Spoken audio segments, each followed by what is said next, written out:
औज़ुबिल्लाहिमिनश्शैतानिर्रजीम बिस्मिल्लाहिर्रहमानिर्रहीम। अस्सलाम वालेकुम। Welcome to journey of learn knowledge. आज का हमारा जो ये CS 304 का लेक्चर नंबर 6 से 10 तक चलेगा। पिछले वाले में हमने 1 से 5 तक देखा था। तो आज से हम लेक्चर नंबर 6 से 10 तक देखेंगे अपने इस लेक्चर को। तो चलिए स्टार्ट करते हैं। सबसे पहले हमारे पास क्लास कॉम्पैटिबिलिटी। अब क्लास कॉम्पैटिबिलिटी क्या है कि मतलब एक क्लास का दूसरे क्लास के साथ मुआजना करना, ठीक है। One class is considered compatible with an other if objects can be replaced without modifying code, ठीक है। एग्जाम्पल इसमें क्या है, इफ़ स्क्योर इनहेरिटेंस शेप, मतलब देखिए हमारे पास जो स्क्वायर है वो शेप से ताल्लुक़ रखती है ना, शेप से उसने विरासत ली हुई है, ठीक है। तो अगर एक जगह पर हमारे पास शेप स्क्योर मौजूद है, ऑब्जेक्ट स्क्योर मौजूद है, तो हम उसको कह सकते हैं कि वो हमारे पास शेप मौजूद है, ठीक है। यहाँ पे शेप की मतवक्का हो रही है कि शेप्स यहाँ पर मौजूद हैं, ठीक है। तो इस तरह से उसके बाद है पोलीमॉर्फिज्म। पोलीमॉर्फिज्म क्या है हमारे पास कि the ability of different objects to respond to the same message in different ways, मतलब कि डिफरेंट चीज़ें हैं लेकिन वो एक ही चीज़ को डिफरेंट तरीक़ों से यूज़ कर रहे हैं, ठीक है। मतलब जैसे कि हमारे पास यहाँ पे एग्जांपल है कि सर्कल ड्रा आ सर्कल, मतलब शेप है ना, शेप डॉट ड्रा। अब शेप में हमारे पास सर्कल भी आ रहा है, स्क्वायर भी आ रहा है, ठीक है। जैसे अब मिसाल लो, जैसे हमारे पास जानवर हैं, ठीक है। तो यहाँ पे जैसे नीचे ये भी मिसाल दी हुई है कि एनिमल्स हैं, ठीक है। तो उनका हमारे पास जब स्पीक का हम करते हैं कि स्पीक का ऑप्शन है, देखो, लेकिन बोलने का ऑप्शन जो वो तो सबके पास ही है ना, हर जानवर के पास है, ठीक है। लेकिन जो डॉग है जब उसके लिए इस्तेमाल करेंगे तो वो अलग से इस्तेमाल करेगा, ठीक है। और जब हम कैट के लिए करेंगे स्पीक का ऑप्शन तो वो अलग से इस्तेमाल करेगा, लेकिन मतलब उसकी अलग से आवाज़ होगी और डॉग की अलग से होगी, ठीक है। तो ये इस तरह से ये है पोलीमॉर्फिज्म हमारे पास, ठीक है, जिसमें हमारे पास चीज़ एक ही है लेकिन डिफरेंट चीज़ें जो हैं उसको अलग तरीक़ों से इस्तेमाल कर रही हैं, ठीक है। जैसे हमने अभी स्पीक का लिया एग्जांपल ली के जानवर भी एक ही किस्म हो गई, स्पीक बोलने का तर्ज भी एक ही हो गया, ठीक है, लेकिन मतलब चीज़ एक ही हो गई बोलना, और लेकिन उसके तरीके अलग अलग हैं, मेथड, ठीक है। अब यहाँ पर हमारे पास पोलीमॉर्फिज्म इन ओ मॉडल यानी object oriented model. Objects share a common interface but perform unique behaviour when methods are called, ठीक है। मतलब यही वही चीज़ आ गई कि एक ही चीज़ को उन्होंने डिफरेंट मेथड्स, डिफरेंट अंदाज, डिफरेंट तर्ज के साथ उनको इस्तेमाल करना है। जैसे डॉग बार्क करेगा, कैट म्याऊ करेगी, ठीक है। पर एडवांटेज ऑफ पोलीमॉर्फिज्म फ्लेक्सिबिलिटी है, ठीक है, कोड रीयूज है, एक्सटेंसिबिलिटी है, ईजियर मेंटेनेंस है, ठीक है। नेक्स्ट हमारे पास लेक्चर नंबर हमारा 7। इसमें क्लास हमने पीछे भी देखा था कि हमारे पास एक ब्लूप्रिंट होता है, ठीक है, जिसके ज़रिए कोई ऑब्जेक्ट जो है वो क्रिएट होता है, ठीक है। जैसे class book, class dog, class student, ठीक है। अब मतलब पहले हमारे पास एक ब्लूप्रिंट होता है, फिर उसके ज़रिए हम नेक्स्ट कोई ऑब्जेक्ट्स जो है क्रिएट करते हैं, ठीक है। अब जैसे क्लास बुक में हम कोई बुक क्रिएट करेंगे, फिर क्लास डॉग में कोई जानवर वगैरह डॉग है, उस डॉग को हम क्रिएट कर लेंगे, क्लास स्टूडेंट में स्टूडेंट को क्रिएट कर लेंगे, ठीक है। उसके बाद टाइप इन C++। अब defines what kind of data a variable can store and what operations are allowed, मतलब कौन से चीज़ें हैं, कौन सी वेरिएबल्स हैं जो डाटा को स्टोर करने के लिए और उनको ऑपरेशन को करने, सब पूरा फंक्शन वगैरह करने के लिए यूज़ हो रही है। एग्जाम्पल है हमारे पास int, float, char, class, student, ठीक है। अब है abstraction, showing only relevant details, मतलब जो रेलिवेंट डिटेल्स है हमने सिर्फ उनको देखना है, वही शो होगी, बाकी सारी नहीं होगी। जैसे बैंक अकाउंट शोज बैलेंस, अब जो बैंक अकाउंट है वो बैलेंस को शो करता है लेकिन ये नहीं दिखाता कि ट्रांजैक्शंस हमारे पास कैसे कैलकुलेट हुई, ठीक है, क्या हुआ, कैसे हुआ, कहाँ तक पहुँचे, ठीक है, वो सब नहीं दिखाता। अब है defining a user defined type, creating your own type using a class, मतलब अपनी आप खुद कोई प्रोग्राम कैसे जैसे बना लेते हैं, ठीक है ना, खुद क्रिएट कर लेते हैं कोई भी प्रोग्राम, ठीक है। तो जैसे class employees int ID string name, तो ये आपका तैयार हो गया, ठीक है। बाकी जो चीज़ें मतलब एक प्रोग्राम में होती है वो तो बेसिक होती हैं, उसके अलावा अगर आपने कुछ नया तैयार करना है तो वो यदि क्लास एम्प्लॉय आपने बनानी, ठीक है। अब इस जगह आप कोई क्लास स्टूडेंट भी बना सकते हैं, जैसे ऊपर हमने देखा क्लास डॉग है, वो आप बना सकते हैं, ठीक है। उसकी खसूसियत यहाँ पे आप डाल लेंगे, ठीक है। उसके बाद है हमारे पास ऑब्जेक्ट एंड क्लास। ऑब्जेक्ट हमारे पास वो चीज़ है जो क्लास के बाद हमारे पास क्रिएट होती है, यानी क्लास हमारे पास ब्लूप्रिंट होता है और उसके नतीजे में हमारे पास जो चीज़ क्रिएट होती है वो हमारे पास ऑब्जेक्ट होता है, ठीक है। Object is equal instance of a class, ठीक है। अब देखिए जैसे हमारे पास स्टूडेंट क्लास एक क्लास है ना, ठीक है। अब उसके बाद हमारे पास एक स्टूडेंट वन आ गया, ठीक है। तो स्टूडेंट वन क्या है हमारे पास ऑब्जेक्ट, ठीक है। Accessing member using dot operator to access attributes and functions. Dot operator को यूज़ करके हम किसी भी फंक्शन की हम कोई भी ऑब्जेक्ट है तो उसकी एट्रीब्यूट्स और फंक्शन तक हम पहुंच सकते हैं, ठीक है। जैसे स्टूडेंट वन है, हम लोग आएंगे डॉट गेट नेम, तो हम उसके नेम तक पहुंच जाएंगे। इसी तरह अगर हमने इसकी मतलब कोई और इन्फॉर्मेशन लेनी होगी ना, तो वही हम डॉट को यूज़ करके तो उसका ले लेंगे। जैसे student one dot gate ID dot gate उसकी आगे CGP, ठीक है। इस तरह से मतलब आप उसकी इंफॉर्मेशन आप निकाल सकते हैं डॉट को यूज़ करके। इसके बाद है असेस स्पेसिफायर्स, जैसे पब्लिक। अब पब्लिक के हमारे पास क्या है, असेसिबल एवरीवेयर। पब्लिक यानी जो पब्लिक में एक चीज़ होती है वो हर किसी को दिखाई दे सकती है, सबको शो होती है। प्राइवेट में जो सिर्फ मतलब हमारे पास रहती है क्लास, ओनली इनसाइड क्लास, ठीक है।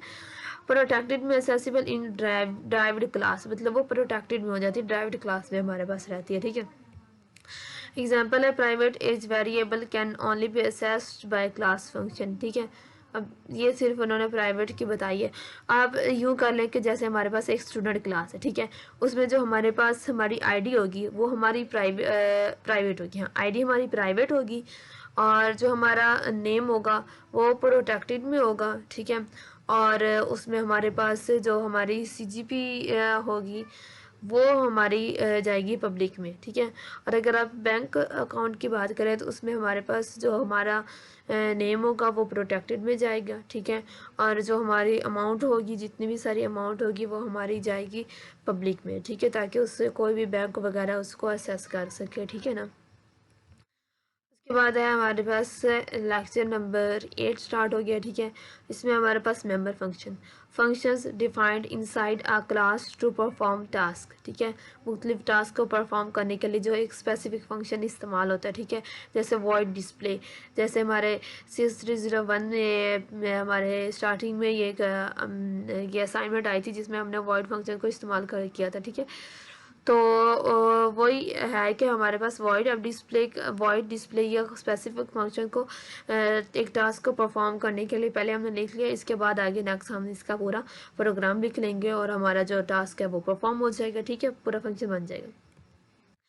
उसके बाद है inline function, a function whose code is expanded at compile time avoiding function call overhead, ठीक है। एग्जांपल है इनलाइन इंट स्क्वायर इंट, मतलब देखिए अब हमारे पास मौजूद है इंट स्क्वायर इंट एक्स, ठीक है, ये हमारे पास लिखा हुआ है। जब हमारे पास कंपाइल होगा ना, हमारा प्रोग्राम कंपाइल होगा, ठीक है, ये जब जब कॉल किया जाएगा तो क्या होगा, जो इंट स्क्वायर इंट एक्स है ना वो जो पीछे मौजूद होगा उसी को कॉपी करके आगे नेक्स्ट देते जाएंगे। इस तरह से क्या होगा कि उसे बार बार राइट भी नहीं करना पड़ेगा, पिछली को ही कॉपी करके जब बार बार वो एक ही चीज़ कॉल हो रही है तो उसी को कॉपी करके नेक्स्ट देते जाएंगे, और इस तरह से हमारा जो होगा फंक्शन प्रोग्राम वो रन भी होता रहेगा, ठीक है। और तेज़ी से रन होता रहेगा, उसमें कोई प्रॉब्लम भी नहीं आएगी, ठीक है, तेज़ी से काम भी करेगा। उसके बाद हमारे पास constructor, special function automatically called when an object is created, मतलब जब हमारे पास कोई भी ऑब्जेक्ट क्रिएट हो रहा होता है ना तो उसमें बाकी सब चीज़ें तो हो जाती हैं, लेकिन उसमें जो वैल्यूज़ ऐड होती है ना वो कंस्ट्रक्टर ऐड करता है, इसीलिए खुद ऑटोमेटिकली कॉल हो जाता है और उसमें वैल्यूज़ ऐड करता है। मतलब ये किसी भी हमारे पास जो ऑब्जेक्ट है, कोई प्रोग्राम है हमारा, कोई भी जो हमने प्रोग्राम बनाया है उसको ये इब्तदाई तौर पर चलाता है, ठीक है। यानी उसमें हमारे पास वैल्यूज़ ऐड करेगा, हमारी जो भी होंगी उनको ऐड करके, तो वो इस तरह इब्तदाई तौर पे स्टार्टिंग करता है कंस्ट्रक्टर हमारे पास, इसलिए ऑटोमेटिकली खुद ही चल जाता है, ठीक है। जैसे हमारे पास स्टूडेंट है, अभी यहाँ पे जो खाली ब्रैकेट्स हैं तो मतलब अभी इसमें कुछ भी हमारे पास कॉल नहीं हुआ है, ठीक है, कुछ भी ऐड नहीं हुआ है, लेकिन इस कंस्ट्रक्टर का मकसद क्या है, हमारे पास जो है वो वैल्यूज़ ऐड करता है। इब्तदाई तौर पर काम करता है हमारे किसी भी प्रोग्राम में, ठीक है। अब कंस्ट्रक्टर प्रॉपर्टीज़ क्या है? सेम नेम एज क्लास, मतलब इसका जो नेम होता है ना वो सेम वैसे ही होता है जैसे क्लास का नेम हम पहले दे चुके होते हैं, ठीक है। प्रोग्राम में जो क्लास का नेम होता है वही इसका नेम होता है। फिर क्या, नो रिटर्न टाइप, इसमें कोई रिटर्न टाइप नहीं होती। ऑटोमेटिकली कॉल्ड, यानी ये ऑटोमेटिकली कॉल हो जाता है। उसके बाद है डिफॉल्ट कंस्ट्रक्टर। अब कंस्ट्रक्टर विथ नो पैरामीटर्स, अब उसमें जो पीछे वाला हमने कंस्ट्रक्टर देखा ना उसमें पैरामीटर्स थे, मतलब वो वैल्यूज़ दे रहे हैं, ठीक है, तो उसके पैरामीटर्स हैं, आर्गूमेंट्स हैं उसमें। लेकिन जो डिफ़ॉल्ट कंस्ट्रक्टर है ना इसमें कोई पैरामीटर कोई आर्गूमेंट्स नहीं होते हैं, ठीक है। तो जैसे हमारे पास कार है, अगर ऊपर वाले में हम देखें तो हमारे पास कंस्ट्रक्टर में देखें तो हम यहाँ पे स्टूडेंट की यहाँ पे मिसाल थी, ठीक है। अब स्टूडेंट का हमारे पास नेम है, ID है, CGP है, ठीक है, और बहुत सी चीज़ें आ जाती है, ठीक है, उसके सब्जेक्ट्स वगैरह, ठीक है। तो ये सारे हमारे पास आर्गुमेंट्स पैरामीटर्स हैं।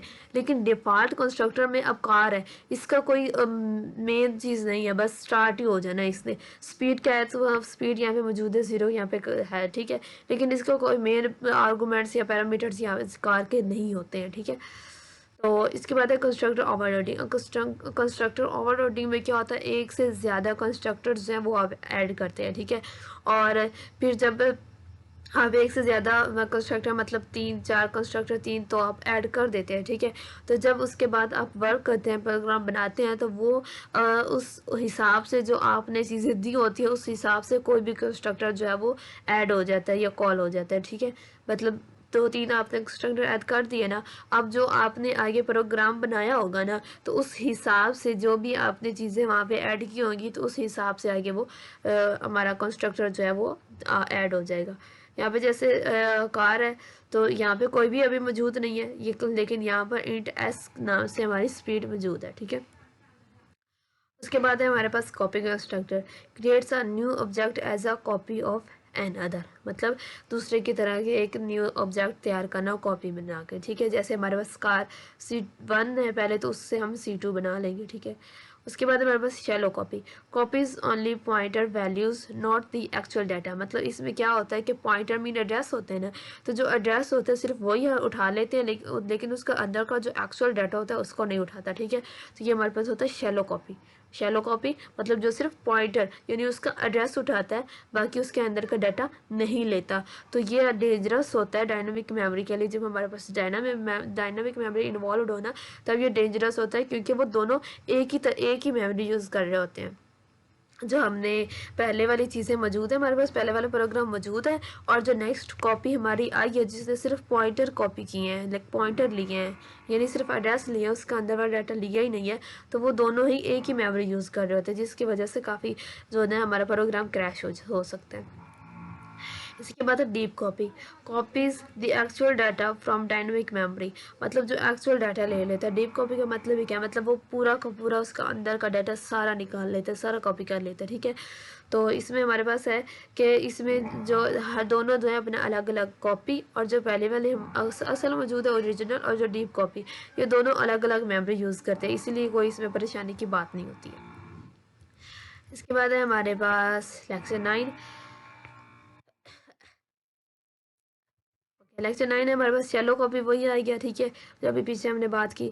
डीप कॉपी भी वही आ गया। उसके बाद है important points about copy constructor, card when passing object by value, ठीक है, यानी जब हमारे पास ऑब्जेक्ट्स की वैल्यू पास हो रही है तो तब ये कॉल होता है, ठीक है। मैं बताया कि कंस्ट्रक्टर होता ही कब तब है, जब कॉल तब होता है ऑटोमेटिकली जब उसने वैल्यूज़ देनी होती है, बाकी काम हो चुका होता है, ठीक है। Used when returning an object from a function required to avoid shallow copy problems, ठीक है। जब शैलो कॉपी प्रॉब्लम्स आते हैं तो तब इसकी ज़रूरत होती है, तो उसका हमारे पास हल क्या है कि डीप कॉपी, ठीक है। Destructor, special member function called when object is destroyed, यानी जब ऑब्जेक्ट हमारे पास ख़त्म होने को होता है तो तब ये डिस्ट्रक्टर कॉल होता है, और इसका काम क्या होता है कि ये मेमोरी को फ्री करना, ठीक है। मतलब मेमोरी फ्री होगी तो वो उसको नेक्स्ट कोई और यूज़ कर सकेगा। बिल्कुल ऐसे जैसे आपने एक कार किराए पे ली, ठीक है, कार को किराए पे लिया, आपने यूज़ किया, जब मुद्दत ख़त्म हुई तो आपने उसे वापस कर दिया, ठीक है। अब आपने यूज़ तो पहले कर लिया ना, जो आप यूज़ कर लिए वो चीज़ें चेंज तो नहीं हो सकती ना, लेकिन आपने उसे वापस कर दिया ताकि कोई और यूज़ कर सके, किसी और के काम आ सके, ठीक है। तो लेकिन कार तो खाली हो गई ना, तो इसी तरह मतलब जो पहले प्रोग्राम मौजूद होता है उससे मेमोरी को वो डिस्ट्रक्टर कॉल होता है और उसको जो मेमोरी है उसको खाली कर लेते हैं ताकि कोई कहीं और यूज़ हो सके। इसके बाद है assessor function, function that return values of private data members. ठीक है, मतलब ये प्राइवेट डाटा मेंबर्स जो होते हैं उनसे वैल्यूज़ को वापस लेता है हमारे पास, जैसे इंट गेट एज। ठीक है, नेक्स्ट हमारे पास this pointer that stores the address of the current objects. मतलब देखिए हमारे पास जो पॉइंटर्स है ना, ये जिस उसको स्पेसिफिक करता है कि हमारे पास जो उनका कोई भी ऑब्जेक्ट है, जो मौजूदा ऑब्जेक्ट मौजूद है, उसको स्पेशल करके बताते हैं कि ये वाला है। ठीक है ना, मिसाल के तौर पर हमारे पास जैसे यहाँ पे कि use to return current object और अवॉइड नेमिंग कॉन्फ्लिक्ट, मतलब उनके नेम कभी कभी ऐसे होते हैं ना कि डबल नेम मौजूद होते हैं। ठीक है, तो वो दिस पॉइंटर को यूज़ करके हम बताते हैं कि इस चीज़ को हमने इस चीज़ को यूज़ किया।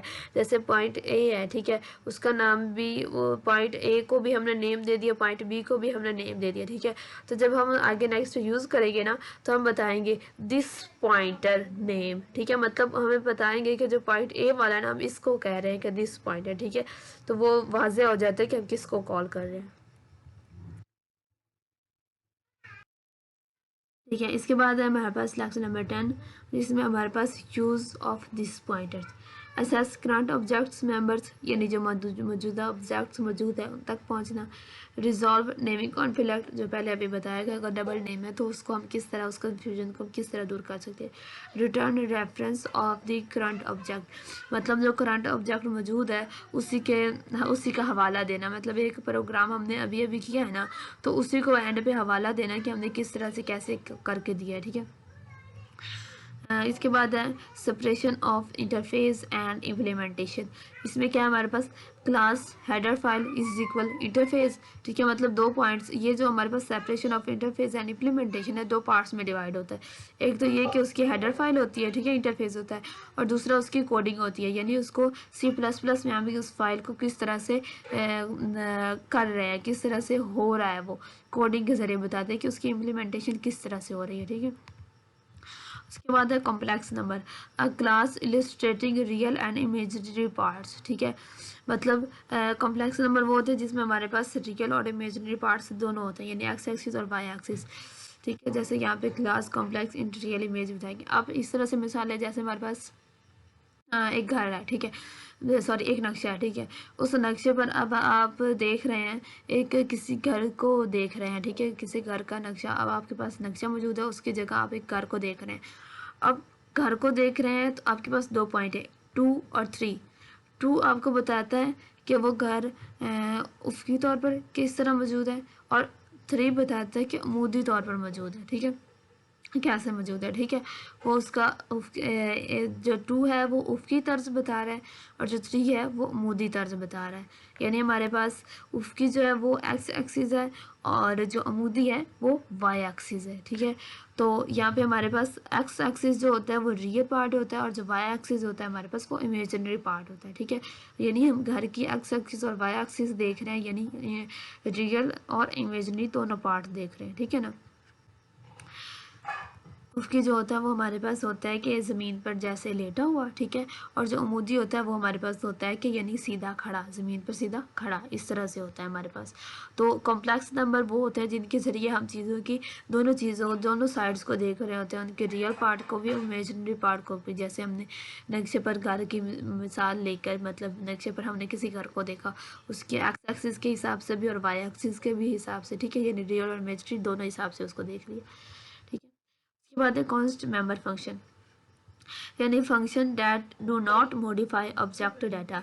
यानी कॉन्स्ट वो है ना, जो हमने CS301 में भी पढ़ा था कि उसको हम डाटा को फिर चेंज नहीं कर सकते होते। ठीक है, तो इसमें भी यही है, हम फिर ऑब्जेक्ट जो एक बार हमारे पास मौजूद होते हैं डाटा, उसको हम मॉडिफाई नहीं कर सकते, चेंज नहीं कर सकते। जैसे इंट गेट वैल्यू, अब गेट वैल्यू यानी कि वैल्यू हासिल करो, और कॉन्स्ट मतलब फिर उसे हम बदल नहीं सकते। अगर यहाँ पे कॉन्स्ट नहीं होता तो फिर हम बदल सकते हैं, लेकिन जब कॉन्स्ट लग गया तो मतलब अब हम इसको बिल्कुल भी नहीं बदल सकते, चेंज नहीं कर सकते वैल्यू। उसके बाद this pointer and const member function, const function can not modify the object, मतलब ये मॉडिफाई नहीं कर सकते ऑब्जेक्ट को, but can still use this pointer safely. लेकिन उसका जो एड्रेस है ना, जो पॉइंटर है, उसको सेफली उसको वैसे ही यूज़ करते हैं, ठीक है ना। तो ये हमारे पास थे हमारे 6 से 10 तक लेक्चर, ठीक है।